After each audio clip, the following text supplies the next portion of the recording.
तो दोस्तों जिस घड़ी का था इंतजार वो घड़ी आ गई आ गई आ गई। जैसा कि हम सब जानते हैं, जैसा कि हम सबको अंदाजा ही था कि भाई जैसे ही पाकिस्तान की टीम पाकिस्तान पहुंचेगी, पाकिस्तान की पाक साफ धरती पर जैसे ही उनके पावन कदम पड़ेंगे, वैसे ही रेजिग्नेशंस की कतारें जो है वो लगना शुरू हो जाएंगी। और पहला नाम, जैसे कि थोड़ी देर पहले मैं लाइव ही था, आपको बताया था कि मौनी मौखल जो है ये रिजाइन करने वाले हैं और अब रिजाइन कर भी दिया। जैसे ही आपको बताया था उसके आधे घंटे के भीतर भीतर मौनी मौखल ने जो है वो रिजाइन कर दिया है।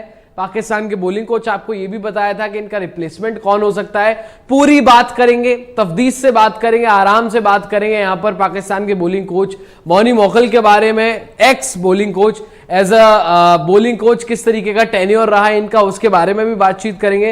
हालांकि सबसे पहले अगर मैं मौखल के बारे में बताऊं तो अपने एरा के, अपने जमाने के one of the finest pacer में इनका नाम आता है, गिनती होती है। लेकिन एज अ कोच कुछ खास गया नहीं मौनी मौखल का टेन्योर। 6 महीने के कॉन्ट्रैक्ट पर ये आए थे पाकिस्तान की टीम में। जून में कॉन्ट्रैक्ट जो है वो शुरू हुआ था मौनी मौखल का, और पहला assignment as Pak bowling coach of मौनी Morkel was 2 test match series against Sri Lanka. Sri Lanka में जो जून जुलाई में आपने देखी थी कि 2 टेस्ट मुकाबलों की सीरीज हुई थी, वो इनका पहला असाइनमेंट था एज बॉलिंग कोच, और वो वहां पर ग्रीन टिक जरूर मिला क्योंकि वो सीरीज इन्होंने जीती। और उसके बाद सबके ध्यान में बात आई कि यार मौनी मौखल शायद बढ़िया कर सकते हैं एज बॉलिंग कोच, बढ़िया रहेगा मौनी मौखल का रहना वहां पर। लेकिन उसके बाद आप देख लें, उस टेस्ट सीरीज के बाद पाकिस्तान ने ओडीआई सीरीज जीती अगेंस्ट ऑस्ट्रेलिया, बढ़िया रहा वहां पर भी। हालांकि नसीम शाह आपके थे, लेकिन एशिया कप से वो कहानी शुरू होती है। और एशिया कप में हमने देखा कि सबसे पहले पाकिस्तान बॉलिंग किस तरीके से तबाह कर दी गई इंडियन बैटिंग के द्वारा। चाहे वो 228 वाली जो आप हार देखें जो पाकिस्तान को मिली थी, सबसे पहले आपने 357 बना दी, एंड देन उसके बाद 228 रन से आप हारे हो। एंड देन उसके बाद पूरा वर्ल्ड कप आप देख लें पाकिस्तान की बॉलिंग का क्या हश्र रहा। थोड़ी देर पहले जब मैंने लाइव में एग्जांपल भी बताया था, आपको दिया था कि अब्दुल रजाक जो पाकिस्तानी लेजेंड है, जो ऑलराउंडर रहे, उन्होंने इनके ऊपर सवाल उठाए थे, मौनी मौखल के ऊपर सवाल उठाए थे कि भाई मौखल साहब एज अ बॉलिंग कोच आप कर क्या रहे हैं टीम में। आप लड़कों को ये नहीं समझा पा रहे हो कि उनका मेन वेपन क्या है। फास्ट बॉलर आके लास्ट के ओवर्स में, डेथ ओवर्स में मेनली किस पे रिलाय कर रहे हैं? मेनली रिलाय कर रहे हैं वो आपके स्लोअर वंस पे, स्लो डिलीवरीज पे वो रिलाय कर रहे हैं। ये अब्दुल रजाक साहब ने इनके ऊपर सवाल उठाए कि भाई हारिस रऊफ के पास अगर 150 प्लस की पेस है तो 6 में से वो 4 बॉल क्यों डाल रहा है आधी पेस पर? उसको 6 में से 4 बॉल डालनी चाहिए 150 की ही, अच्छे टप्पे पर डालनी चाहिए, और 2 बॉल उसको डालनी चाहिए 130 या बिलो 130, ताकि वो ब्लफ कर सके। वरना अगर आप बार बार स्लोअर वन डालते जाओगे तो वहां पर भी आप प्रेडिक्टेबल होगे। लेंथ से हारिस रऊफ वैसे प्रेडिक्टेबल थे, पेस से वैसे ही प्रेडिक्टेबल थे। अब आप जो है स्लोअर वन से भी जो है वो काफी ज्यादा प्रेडिक्टेबल जो है वो हो जाओगे। तो अब्दुल रजाक ने मौखल के ऊपर काफी सारे सवाल उठाए। और मेनली अगर आप देख लें पाकिस्तान की इस वर्ल्ड कप कैंपेन को अगर आप उठाकर देखें, पाकिस्तान की परफॉर्मेंस को अगर आप उठाकर देखें, तो दोषी किसको ज्यादा बोला जाएगा? बॉलिंग को ज्यादा दोषी कहेंगे आप या बैटिंग को ज्यादा दोषी कहेंगे?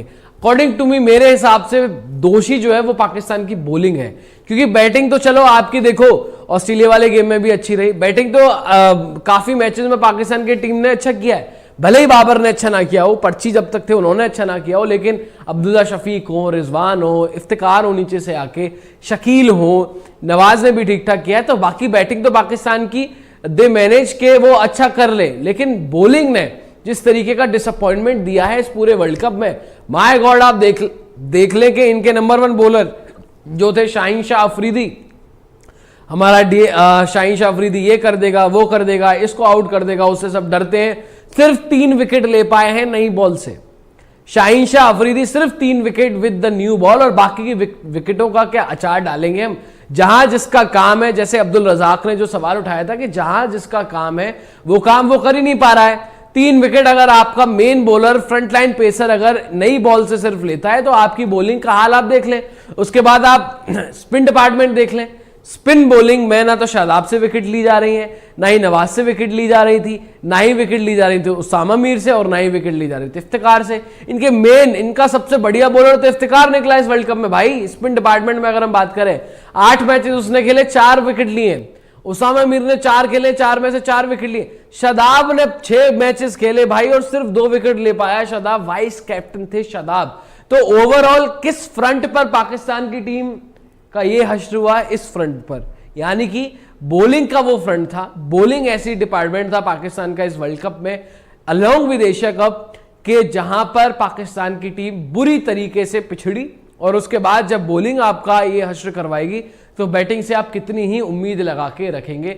तो भाई अभी की ताजा तरीन खबर ये है, अभी की बड़ी अपडेट ये है भाई कि पाकिस्तान के जो बॉलिंग कोच थे इस वर्ल्ड कप में मौनी मौकल, उन्होंने रिजाइन कर दिया है। और ये पता ही था हमें कि जैसे ही एक बार ये लोग पहुंचेंगे वहां पर, जैसे ही पता लगेगा कि भाई जैसे ही पाकिस्तान की टीम पहुंचेगी उसके बाद रेजिग्नेशंस की कतारें जो है वो लगना शुरू हो जाएंगी, और लगनी शुरू हो भी चुकी है। मौनी मौकल ने रिजाइन कर दिया है। अब रिप्लेसमेंट में मैंने आपको पहले बताया था कि भाई रिप्लेसमेंट कौन हो सकती है इनकी, मौकल की।